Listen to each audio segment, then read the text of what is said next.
Bueno, buenos días, buenas tardes o buenas noches, según cuando estéis accediendo a este vídeo. Soy Manuel González Beruga, profesor de aquí de la PUCESE, de la Pontificia Universidad Católica del Ecuador, en la sede Esmeraldas. También soy coordinador de la maestría en Educación Física y Deporte de esta misma sede.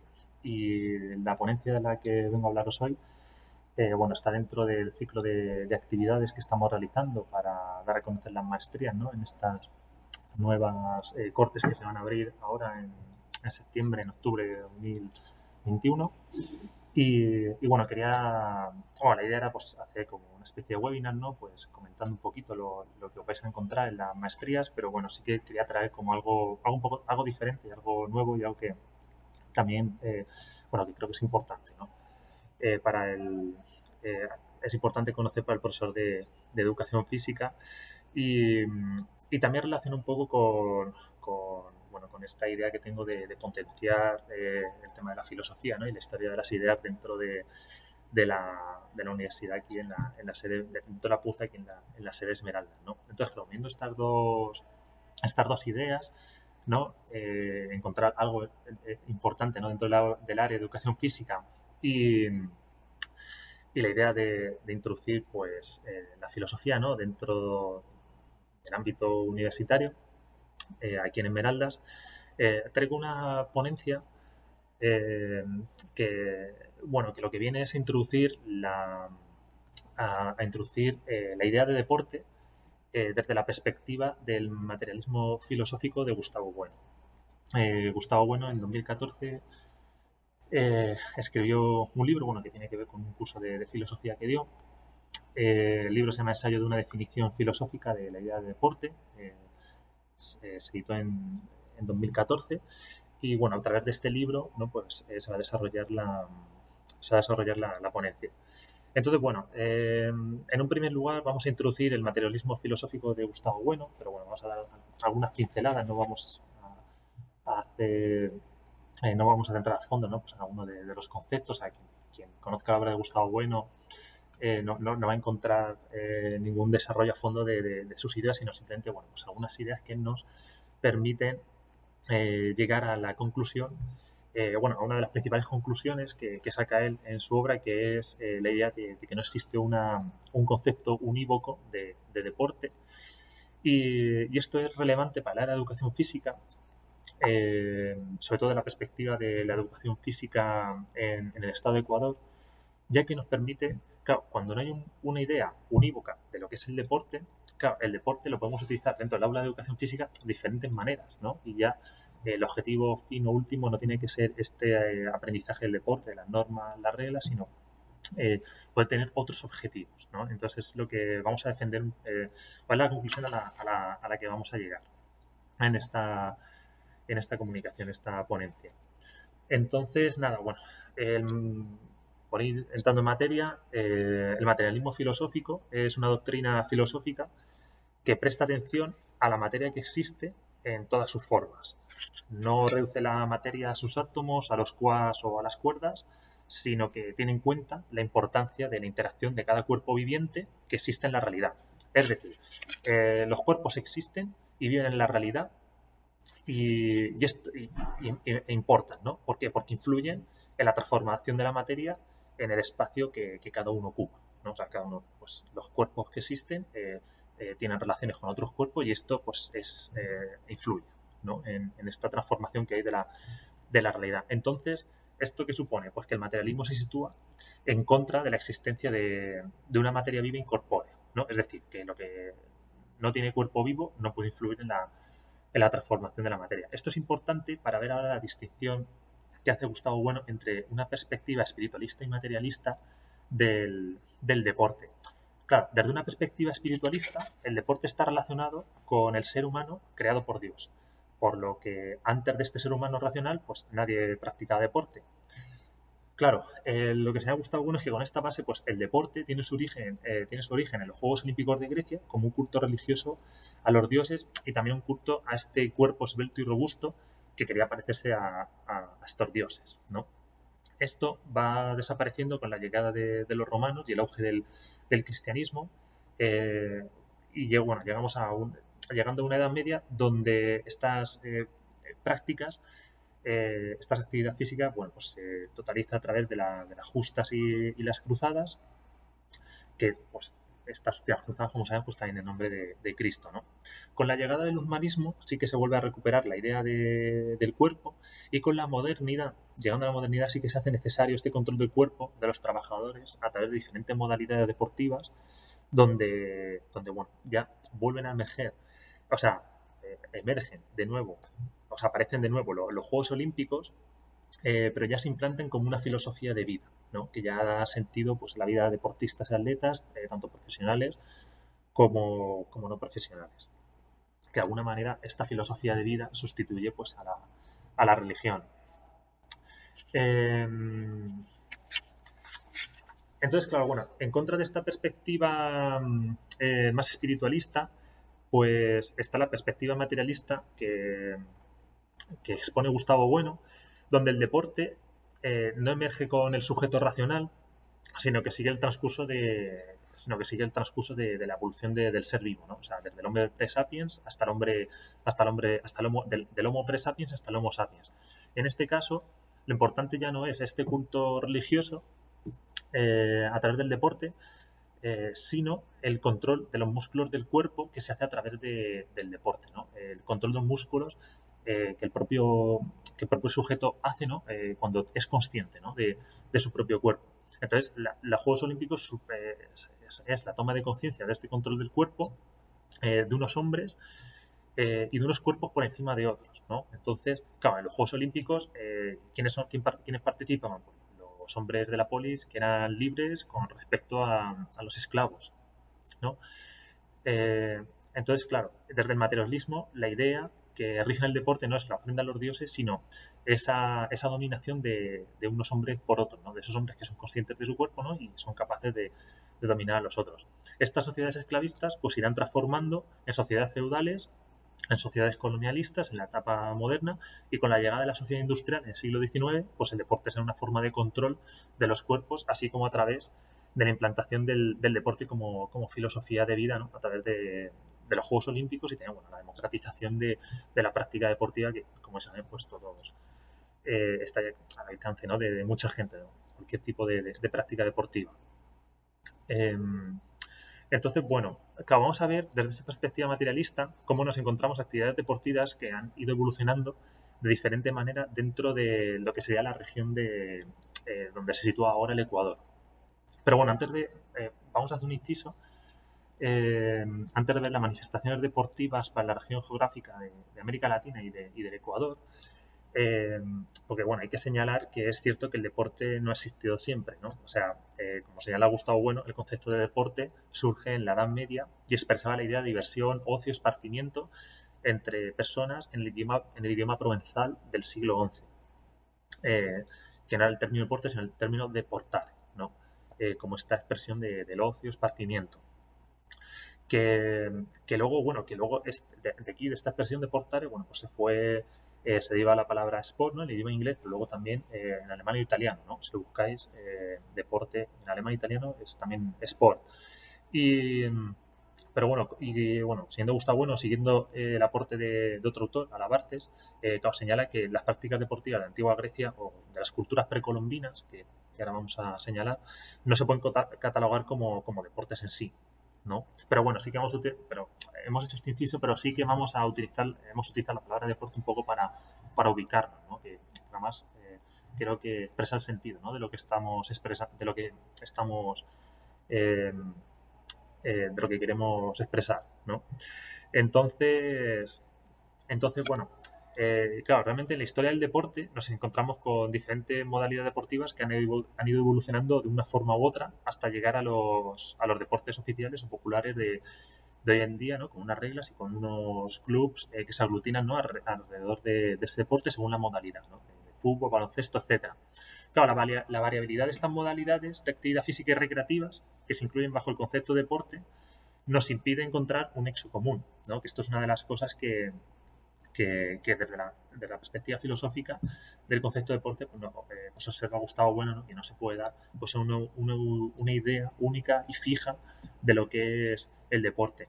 Pero de hecho esto es que se puede observar hoy en día pues en la práctica en la aparición de nuevas prácticas deportivas, como por ejemplo el CrossFit o los eSports, los eSports, ¿no? Los deportes electrónicos, en la introducción de los Juegos Olímpicos, de deportes eh, como ejemplo el skateboarding o el surf, o por ejemplo la aparición de deportes adaptados para personas con discapacidad, ¿no? O la aparición de deportes alternativos, como por ejemplo el boxeo, ajedrez, ¿no? O algún tipo de deportes que integran diferentes modalidades que se han inventado por algunos profesores de educación física, ¿no? Pues, por ejemplo, es conocido, ¿no? Pues algunos deportes, ¿no? Por ejemplo, que, que eso que han desarrollado profesores de educación física, que han desarrollado las reglas, ¿no? Y bueno, pues al final han conseguido también aglutinar a centros escolares, ¿no? Alrededor de la práctica de este deporte. Por ver por dar alguna cita, igual luego esto, el texto lo voy a compartir también en el mismo link donde cuelgue el vídeo y luego podéis acceder también a las citas y a la bibliografía. Pero bueno, esta cita lo he sacado de Arufe 2020, pues podéis echar un vistazo más adelante. Y bueno, desde esta perspectiva, siguiendo con el tema, desde esta perspectiva estatal, desde una perspectiva estatal o étnica, tampoco es posible unificar la idea de deporte, ¿no? Como se llama la CARTE, ¿no? En Latinoamérica no se podría señalar tampoco que existe una idea de deporte compartida por toda la región, ¿no? Por la variabilidad de modalidades deportivas que encontramos de una región a otra. Entonces, bueno, eso, como estamos señalando, como señala bueno, es imposible encontrar una definición filosófica del deporte que delimite de manera exacta y concisa todas las modalidades deportivas, ya sea que esta definición emerja por referencia al nombre de la disciplina y su relación con otras modalidades, ¿no? Como por ejemplo el pentatlón y triatlón. Es parecido, ¿no? El concepto, pero no guarda relación, ¿no? O sea, las modalidades del pentatlón y el triatlón no guardan relación entre ellas. Ya sea que tengan atributos semejantes entre disciplinas, ¿no? Como clasificar el deporte entre deportes de equipo o individuales, o haciendo alusión al ejercicio realizado por el cuerpo, donde no solo se ejercita el cuerpo, sino que se acompaña pues, con una serie de valores, ¿no? Que se imprimen, ¿no? En este deporte, como por ejemplo la actividad física militar o como la gimnasia sueca. Y tampoco es posible encontrar una definición de deporte con relación al excedente de energía del sujeto, los rituales que conlleva la práctica deportiva o la relación con prácticas humanas como la caza, que se han convertido, o sea, bueno, han sido prácticas deportivas, como ahora veremos, ¿no? A lo largo de la historia, y hoy en día pues se sigue entendiendo, ¿no? Como un tipo de deporte, ¿no? O como la caza, la libre, por ejemplo, o como la tauromaquia, ¿no? Que como sabemos evoluciona de la taurocatapsia, que bueno, un deporte donde se intentaba derribar al toro mientras se ejecutaban acrobacias en su lomo. Entonces, bueno, claro, todo esto pues nos lleva a que pues, es muy difícil encontrar o es imposible encontrar pues, una definición de deporte que pueda aglutinar todas las modalidades de actividad deportiva y actividad física que se han desarrollado pues, bueno, a lo largo de la historia y hoy en día, ¿no? Entonces, bueno, vamos a realizar un repaso, ¿no? Por la historia de la evolución del deporte en Latinoamérica y en Ecuador para ver pues, cómo se mezclan vamos a ver cómo se mezclan estos recorridos históricos, idealistas y materialistas, ¿no? Y estas modalidades, las diferentes modalidades deportivas y su evolución. Nada, por señalar, bueno, vamos a empezar eso por las culturas precolombinas y, bueno, pues de aquí preinglesas, no pues refiriéndome al norte y al norte y al sur de América. Y entonces, bueno, encontramos, por ejemplo, en la zona de México nos encontramos con un juego de pelota denominado Uluma, que este deporte era practicado por los aztecas de Tenochtitlán, con un componente lúdico y religioso, donde los jugadores eran sacrificados cuando acababan la práctica deportiva. Bueno, pues se conoce, ¿no? Por las inscripciones que nos han dejado talladas en piedra, que, bueno, pues sí que se sacrificaba a uno de los participantes. Lo que pasa es que no se sabe muy bien si eran los vencedores o los que habían ganado. Claro, ¿por qué? Porque de cualquier manera la idea del sacrificio, la idea de las o sea, la idea de la sangre, ¿no? Que cae en la tierra, o sea, tenía un valor positivo, ¿no? Entonces, se supone que, o sea, tiene un valor positivo que se entendía que era la fertilidad de la tierra, ¿no? Que dará plantas, que dará los frutos, ¿no? Para que coma la población, ¿no? Entonces, claro, era un valor positivo, entonces por eso no sé muy bien si puede que tal vez pues se sacrificaran a las personas que ganaban, ¿no? Como una especie de honor, ¿no? Como este sacrificio a los dioses y sacrificio para tu pueblo y para la tierra, ¿no? Donde vives. Entonces, bueno, de cualquier manera, estos sacrificios representaban la superioridad del líder que lo practicaba y su relación con los dioses, ¿no? O sea, unos eran los que jugaban y luego había otra persona, el líder, que era quien hacía, que practicaba el sacrificio, ¿no? De diferentes maneras, ¿no?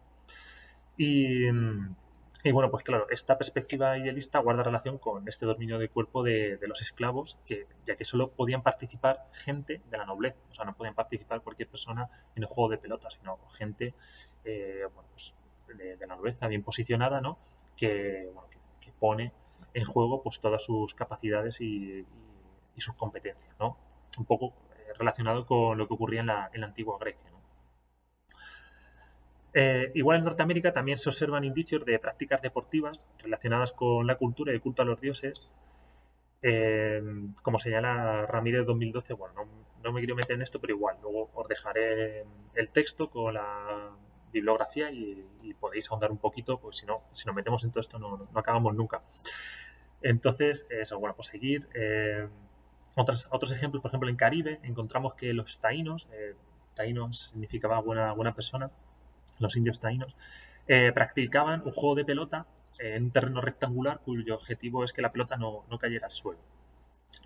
No tiene, por ejemplo, este juego no tenía relación o no he encontrado que tuviera relación con una práctica religiosa, pero bueno, sí que tenía pues una práctica de ocio, ¿no? Se cree que este juego de pelota puede tener su origen en la cultura olmeca, que es de las más antiguas de Mesoamérica. Bueno, y bueno, en la zona del ahora vámonos un poquito más abajo, vámonos a la zona del Tahuantinsuyo, que bueno, sabéis que el Tahuantinsuyo pues ocupaba pues, parte de Ecuador, Perú, Bolivia, parte de Chile, de lo que hoy son estos países, y bueno, pues ahí se ubicaba Ecuador, claro. Y bueno, aquí en esta zona, en la zona del Tahuantinsuyo, encontramos la práctica del Huarachicuy, que bueno, que esta práctica sí que también está asociada a la fiesta del Capa Reimi, que se celebraba en diciembre, y a la fiesta del Inti Raymi, que se celebraba en julio, que estas sí que eran fiestas dedicadas al dios Sol, ¿no? Que celebraban bueno, pues sí, la venida del dios Sol, ¿no?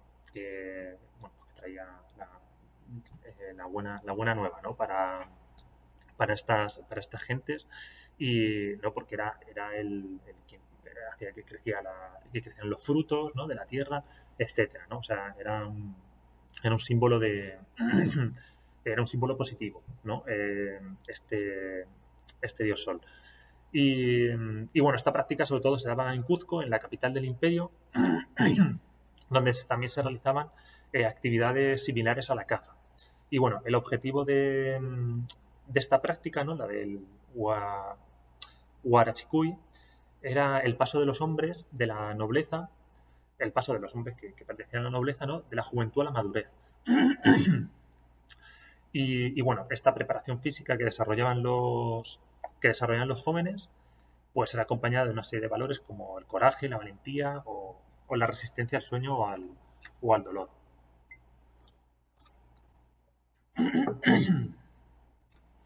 Bueno, otra práctica importante también en el Imperio Inca, que gobernaba, ¿no? que gobernaba la zona del Tahuantinsuyo, era la destinada al entrenamiento del chasqui.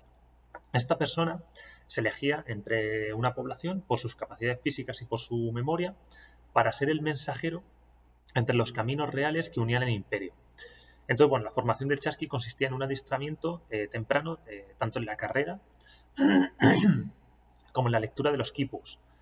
Bueno, el quipus literalmente quiere decir nudo en quichua, y bueno, los quipus eran una forma de registrar y comunicar la información sobre la contabilidad y la historia de los incas, ¿no? Y bueno, Quipu Camayoc era el encargado de mantener y enseñar esta forma de expresión, pero era el chasqui, ¿no?, que se encargaba de realizar esta actividad de mensajero. Otras formas de actividad física, pues también las encontramos en la formación del ejército o en las celebraciones comunales, como por ejemplo cuando construían los tambos. El tambo significaba alojamiento temporal, y bueno, los tambos eran los espacios de defensa del imperio Inca, y que también servían para el acopio de víveres, bueno, estos tambos se situaban pues a lo largo de los caminos reales, ¿no? Bueno, aquí podemos ver, ¿no?, pues, las diferentes prácticas deportivas, ¿no?, en la época precolombina. Bueno, en la época colonial, ya llegados a la época colonial, estas celebraciones, bueno, la verdad es que aquí me ha costado mucho encontrar bibliografía. He estado buscando en lo que tenía a mano, ¿no?, aquí en la biblioteca de la universidad y también por internet. La verdad es que me ha costado un poquito encontrar bibliografía. Entonces, bueno, también desde aquí, invito a todo el que conozca el tema y tenga algún libro o algún documento que nos pueda ayudar para conocer más la práctica deportiva en la época de la colonia, pues os invito que luego lo dejéis en los comentarios, en el vídeo, porque sí que será interesante, ¿no? Es un tema bueno, que me interesa, creo que es interesante para el resto, pero ya os digo, he encontrado poca información. Entonces, bueno, las celebraciones en la colonia están dirigidas desde la religión católica y exentas de ejercicio físico. Y bueno, las prácticas deportivas más usuales entre la clase alta, pues eran la cacería de venados o las corridas de toros, donde, bueno, pues los criollos, donde participaban los criollos de clase alta y, bueno, pues y los indígenas, el resto estaban exentos, ¿no?, de esta participación. También se hacía otra práctica, disculpad, he dicho corrida de toros. No era corrida de toros, era una práctica que era corrida, pero no son corridas de toros, eh, donde, bueno, en estas corridas, bueno, pues era también una forma de práctica, ¿no?, donde los criollos iban a caballo, ¿no?, y los indígenas iban a pie, y también tenía que ver con esta cacería, ¿no? Lo que pasa es que, bueno, pues fíjate, los criollos de clase alta pues iban, pues a caballo, iban bien posicionados, y eh, para diferenciarlo, ¿no?, de la clase de los indígenas, pues ellos pues lo practicaban a pie, ¿no? Otros juegos que se practicaban, bueno, se popularizaban los juegos de mesa como el ajedrez y los naipes entre los criollos, sobre todo. Y bueno, y entre los indígenas se popularizó un juego que consiste en tirar, bueno, el juego se denomina pasa, que consiste en tirar un hueso con 7 caras para ganar lo que indique la cara que cae a la vista. Y, bueno, y estos juegos se realizaban sobre todo alrededor de las festividades, ¿no?, donde los indígenas pues tomaban chicha, tocaban música y bailaban y realizaban pues danzas populares, ¿no?, bailes populares. Y bueno, pues aquí podemos ver cómo se mantenía esta división de clase. Bueno, ya os digo, no he encontrado mucho más. De hecho, esto lo he encontrado en uno de los libros de la nueva historia del Ecuador. La verdad es que he estado buscando, pero no he encontrado más cositas. Pero bueno, supongo que la práctica deportiva pues estaría dedicada sobre todo pues a las clases altas y no tanto pues a las clases indígenas que se tenía que dedicar pues prácticamente a trabajar, ¿no?, para poder subsistir. Y por esta implantación de la religión católica, pues, que habían abandonado con muchas de estas prácticas, ¿no? También pues adoptando algunas prácticas de la religión católica, pero como hemos visto, pues exenta de ejercicio físico. Bueno, con las primeras revoluciones e independencia de las colonias a mediados del siglo XIX, se introducen en Latinoamérica los deportes modernos como el fútbol o el cricket. Según Alabarces, la práctica de estos deportes sí que suponen una forma de introducir introducir la cultura de las clases altas, de los ciudadanos bien posicionados, con características sociales y culturales de clase diferentes a las de los indígenas, que bueno, pues alicientas a los indígenas o que trabajan en las haciendas o a los negros con ciertos, ¿no? Que también, pues, que era una forma de esclavitud. Entonces, claro, ¿qué ocurre con esta introducción de estos deportes modernos? Que se intenta mantener las mismas estructuras sociales que existían en la colonia. O sea, se intenta mantener pues esta misma división. Por poner un ejemplo, en el primer partido de fútbol en Latinoamérica fue jugado entre inmigrantes ingleses que integraban el Buenos Aires Fútbol Club. Fijaos, ¿no? Solo entre inmigrantes ingleses. Y el primer club de cricket de Uruguay, el Central Uruguay Railway Cricket Club, solo podía componerse de jugadores ingleses. Fijaos, ¿no?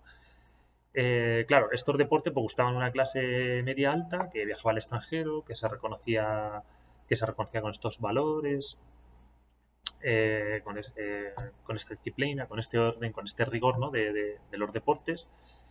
Y, pero eso, ¿no? Donde había pues una relación, ¿no? entre ese deporte y esta clase media alta. Entonces, claro, no obstante, como señala Labarces, estos deportes poco a poco se han ido asimilando por las clases populares, eh, bueno, pues surgiendo figuras como por ejemplo la de Maradona, ¿no? Que todos los conocemos, ¿no? Este niño que sale de origen humilde, ¿no? Porque llega a ser una estrella del deporte, Maradona, o también otros ejemplos como por ejemplo Ronaldinho, ¿no? En Brasil. En cualquier caso, podemos observar cómo el deporte supone una posición de dominación de una clase bien situada hacia otras clases pues peor situadas o menos pudientes, ¿no? Solo a partir de principios del siglo XX los clubes permitieron entrar a criollos afines a su estatus social a finales del siglo XX, fijaos. Y, y claro, bueno, como señala Rinke, esta relación entre deporte y trabajadores también se asocia a una perspectiva patriarcal donde el deporte era valedor de una serie de características asociadas a la masculinidad, sobre todo en el caso del fútbol, ¿no? Eh, claro, fíjate, por ejemplo, Guerrero en 2012, en el artículo que tiene de 2012, claro, señala la relación del proletariado y el deporte donde, donde es el duro trabajo de las oficinas salitreras en el norte de Chile, en Tarapacá, Antofagasta y tal, que forma a los cuerpos para la práctica deportiva, ¿no? Cuerpos viriles, resistentes y robustos que canalizan su potencia pues, a través de la práctica deportiva, como puede ser el boxeo, el fútbol o el baloncesto, ¿no? Vemos esa relación, bueno, pues de relación, ¿no? De deporte, clase trabajadora, pues, también con el género masculino. ¿No? Que de alguna manera pues, también es una forma de dominación respecto al género femenino. Bueno, poniendo el foco en el caso de Ecuador, tenemos algún caso parecido, ¿no? Por ejemplo, a finales del siglo XIX, Juan Alfredo Wright, que había vivido en Inglaterra, funda el Club Sport Guayaquil en 1899 y bueno, los primeros clubes también se forman a principios del siglo XX, pero con un fuerte componente racista, puesto que bueno, son deportes que se democratizan para blancos y criollos y no fue hasta la época de los 80 que se puede ver la incursión de jugadores afroecuatorianos entre las filas de los equipos, ¿no? También para que veamos, ¿no? esta idea, ¿no? de la perspectiva de clase también.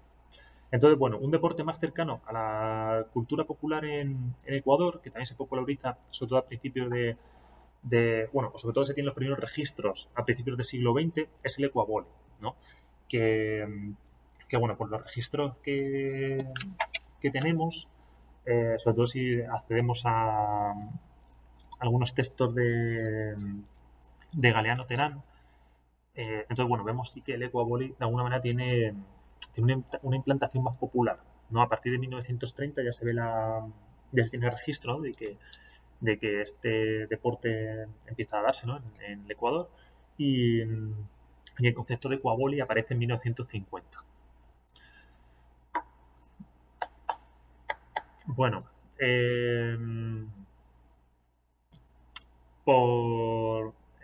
por hacer alusión, ¿no? a la cultura popular afrodescendiente que se ubican aquí en Ecuador, sabemos que se ubican en Esmeraldas, pero también en el Valle del Chota, aunque también en la costa del Pacífico colombino y también en Perú también podemos encontrar afrodescendientes. Encontramos, en el caso de la cultura afrodescendiente de Ecuador, encontramos actividades deportivas o juegos asociados a rituales de la cosmovisión afrodescendiente, ¿no? Donde se unen estos rasgos, los rasgos africanos, ¿no? La cultura africana con los rasgos católicos, como por ejemplo la celebración de la Virgen de las Nieves en el Chota, donde se juega la pelota encendida, que consiste en patear una pelota de tela cubierta de brea, y la vaca loca. Es un juego donde una persona con un armazón de madera con forma de vaca se pasea con los cachos con fuego mientras otras personas intentan subirse encima sin quemarse. Esto como deportes característicos, pero luego se juegan otros deportes como por ejemplo el fútbol. Aquí en el tema de la vaca loca, en esta práctica, nos recuerda un poco también, a las corridas de toros de hoy en día y también a la tauromaquia, ¿no? Que hemos señalado. Haciendo alusión a la zona del oriente, nos podemos referir a los Uwa, también conocidos como los jíbaros, donde se señala que esta práctica deportiva estaba limitada pues, a la caza. Y esta práctica de la caza también tenía que ver con la preparación del niño en adulto, ¿no? Solamente estaba preparado para ser adulto cuando era capaz de utilizar la cerbatana con flechas untadas en veneno. Antes hacían prácticas con cerbatanas más pequeñas y si estuvieran untadas en veneno, y cuando ya tenía esa práctica, pues ya se daba la cerbatana más grande y untada en veneno, ¿no? Eso era un poco el proceso. Y la verdad es que, igual que en la época colonial, tampoco he encontrado mucha gran cosa, ¿no? De las diferentes culturas de Ecuador. Entonces, igual también si alguien tiene alguna referencia en este sentido, pues también, como os digo, pues será bienvenida, ¿no? Entonces, como hemos visto, pues no se pueden enmarcar los diferentes deportes en una definición fija y esencial que vertebre todos los propósitos, todos los objetivos de estas manifestaciones deportivas. Entonces, podemos decir que todos los rasgos que caracterizan estas modalidades deportivas, de alguna manera u otra, son equiparables en importancia. ¿Qué supone esto? Esto supone que ningún elemento o ningún factor asociado a esta práctica deportiva es más relevante desde esta idea filosófica del deporte. Entonces, por lo tanto, a la hora de planificar la clase de educación física, de alguna manera nos obliga a valorar por igual todos los componentes y características que caen bajo la idea del deporte. Claro, cuando no hay una idea de deporte, no podemos valorar más o menos pues sus reglas o el objetivo del deporte o los valores que este deporte puede enseñarnos, ¿no? Entonces, claro, pues hemos visto que el deporte tiene un valor histórico, social, político, cultural, artístico y educativo sobre el cuerpo del sujeto con relación a su medio. Es cierto que no se puede evitar ubicar el movimiento y la actividad física del sujeto dentro de la planificación, no es posible, ¿no? Evitar este movimiento, esta actividad física, esta práctica del ejercicio, pero no tiene por qué ser el fin último de la práctica pedagógica. O sea, el fin último no tiene por qué ser el movimiento en sí. Puede haber otros fines, ¿no? De la práctica pedagógica, puede haber otro fin, ¿no? Y el movimiento acompañe, ¿no? La actividad física acompañe a este fin. No podemos privar a los estudiantes del ejercicio físico, pero sí que podemos articular esta actividad física en experiencias de aprendizaje que integren elementos culturales, históricos, políticos, ecológicos o de otra índole, siempre que guarden pues, una cierta coherencia interna. En el currículum de educación física para el Estado de Ecuador se encuentran referencias a este desarrollo integral y multidimensional del estudiante desde lo corporal y lo motriz, pero también de lo sensible, lo intelectual, lo espiritual y lo social. O sea, no pensemos que el currículum de educación física, el currículum pues es una serie, ¿no? de elementos, de objetivos, criterios, etcétera, que están cerrados, ¿no? Y que nosotros tenemos que de alguna manera pues adaptar a nuestras clases, ¿no? Pero sí que encontramos muchos elementos que nos dan posibilidad a esto que estamos comentando. O sea, nos dan posibilidad a que la práctica motriz, la práctica deportiva no sea o sea, por ejemplo, que el aprender las reglas del deporte no tiene por qué ser siempre el fin último, sino puede haber otros fines. Por poner un ejemplo, podemos encontrar los siguientes objetivos generales del área en el nivel submedio de educación general básica que se encuentran en el currículum de educación física del 2016. Esto lo he sacado del currículum, esto que voy a comentar ahora, estos objetivos y criterios se encuentran en la versión completa del currículum de educación física. En concreto, esto que voy a citar en la página 126. Entonces, fijaos, los objetivos generales del nivel submedio de educación general básica. Fijaos los objetivos. Un objetivo dice participar autónomamente en diversas prácticas corporales, disponiendo de conocimientos corporales, conceptuales, emocionales, motrices, entre otros, que le permitan hacerlo de manera saludable, segura y placentera. Otro objetivo, el objetivo 7. Acordar y consensuar con otros para compartir prácticas corporales reconociendo y respetando diferencias individuales y culturales. Fijaos. Otro objetivo. Reconocer que los sentidos y significados de las prácticas corporales enriquecen el patrimonio cultural y favorecen la construcción de la identidad del Estado ecuatoriano. Estos objetivos se evalúan bajo el siguiente criterio de evaluación, el criterio 3.4.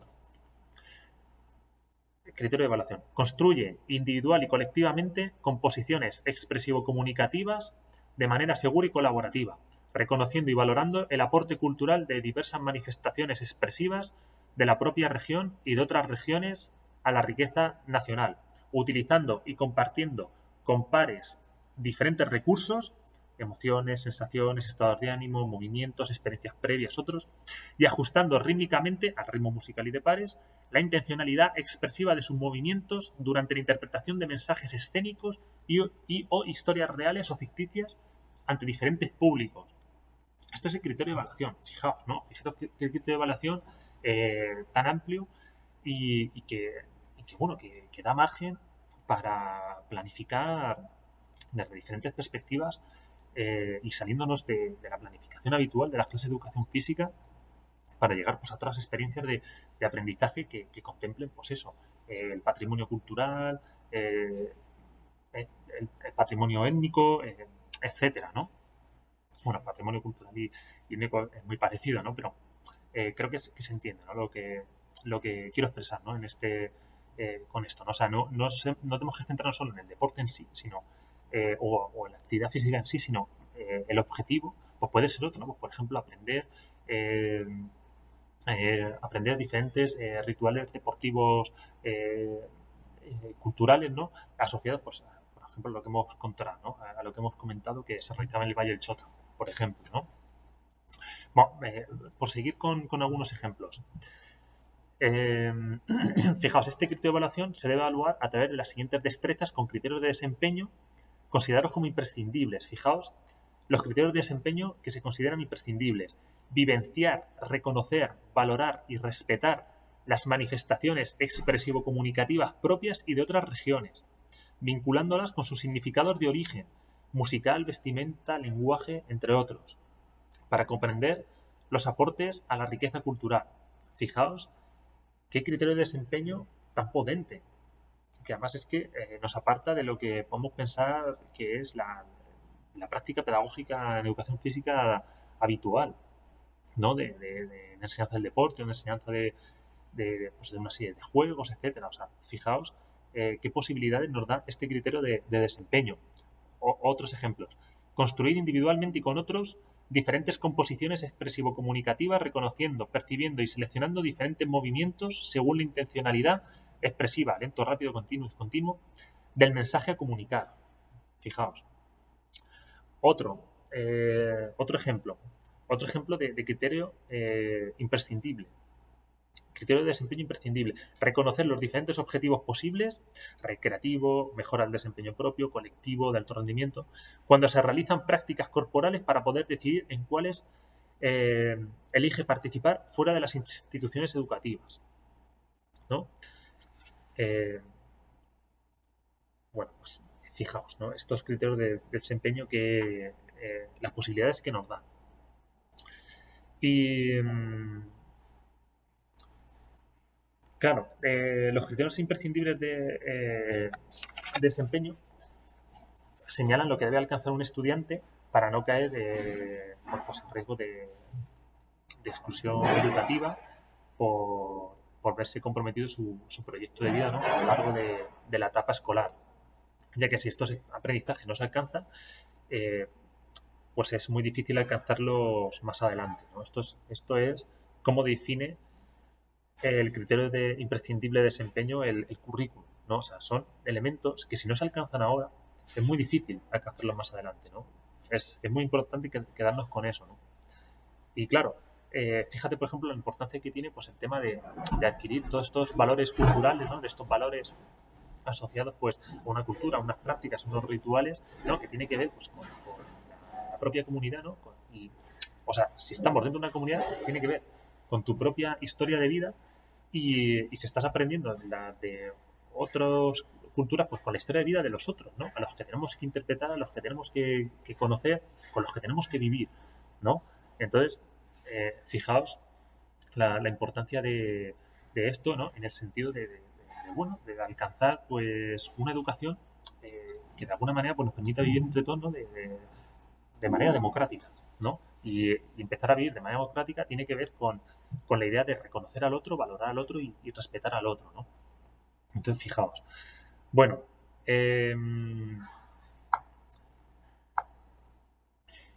claro, claro, fíjate, él dice que, bueno, los criterios señalados antes, los criterios de desempeño que hemos señalado antes, deben tener en cuenta los siguientes indicadores para ser evaluados. Fijaos. Construye composiciones expresivo-comunicativas individuales y colectivas de manera segura y colaborativa, utilizando y compartiendo con sus pares diferentes recursos, emociones, sensaciones, estados de ánimo, movimientos, experiencias previas, ajustándolos rítmicamente durante la interpretación de mensajes, historias reales o ficticias, ¿no? Esto es cómo habría que los indicadores para evaluar, ¿no? Los desempeños. Otro indicador, participa y presenta ante diferentes públicos manifestaciones expresivo-comunicativas de la propia región y de otras, reconociendo el objetivo de las mismas y valorando su aporte cultural a la riqueza nacional. Fijaos, todo esto que estaba contando aquí está muy bien expresado, ¿no? En este criterio de evaluación. Entonces, bueno, no voy a traer más. Hay otros ejemplos dentro del currículum, no los podemos hablar de todos. Como profesores de educación física, seguro que ya los conocéis, que muchos los conocéis. Entonces, bueno, pues os invito también un poco a pensar de manera crítica sobre estos contenidos, estos objetivos, estos criterios de desempeño, ¿no? A la hora de la planificación. Pero bueno, como ya hemos visto, eh, la educación física, la práctica de educación física no nos tiene que conllevar siempre a esta práctica del deporte o a enseñar una serie de deportes o de predeportes o a la iniciación deportiva o simplemente bueno, pues una serie de juegos, sino que podemos ampliar mucho más nuestro ámbito de planificación y teniendo en cuenta, pues, por ejemplo, la expresión corporal. Fijaos, dentro de la expresión corporal, pues todo lo que se podía incluir, ¿no? O a través del teatro, etcétera, ¿no? O sea, bueno, estos son de alguna manera recomendaciones viendo la idea de que, o sea, que son recomendaciones que se sacan de esta idea de que realmente el deporte no es que se pueda enseñar una idea sola de deporte o solamente el deporte tiene un objetivo en sí, ¿no? Como pueda ser la preparación física, sino que el deporte, como hemos visto, la práctica deportiva, pues tiene diferentes objetivos, ha tenido diferentes objetivos, ¿no? Entonces, bueno, aquí ya a modo de conclusión, finalizando, bueno, pues señalo eso, ¿no? Que el currículum de educación física alberga espacios que nos invitan a replantear la práctica pedagógica de manera interdisciplinar, atendiendo a las diversas formas de concebir la práctica deportiva y el ejercicio físico según el contexto histórico y social y cultural de cada región del Ecuador. Social, cultural, religioso, étnico de cada espacio, ¿no? del Ecuador, de cada región del Ecuador. A modo de conclusión y para finalizar, mirar la educación física y el deporte desde una perspectiva materialista pues supone para el ser humano reconocer la apertura y transformación paulatina de estas prácticas sociales y culturales en un proceso histórico y continuo que es imparable. Entonces, bueno, no sabemos de qué manera se va a transformar la educación física y el deporte, pero sí los valores bajo los que tiene que ocurrir esta transformación. Y estos valores son aquellos que nos permitan sobrevivir como especie y pasa por una práctica pedagógica que recoja y valore las diferentes sensibilidades que supone la base de una sociedad democrática. Entonces, eh, bueno, esto es la idea esto es lo que os quería transmitir con esta ponencia. Espero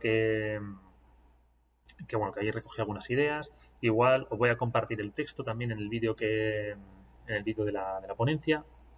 Y bueno, cualquier duda, igual voy a dejar también mi email y bueno, en los comentarios del vídeo pues también podéis plantear alguna duda y en la medida de lo posible pues voy a intentar responderla. Así que bueno, un saludo, buenos días, buenas tardes o buenas noches y muchas gracias por haber atendido y haber seguido esta ponencia hasta el final del vídeo. Un saludo y muchas gracias.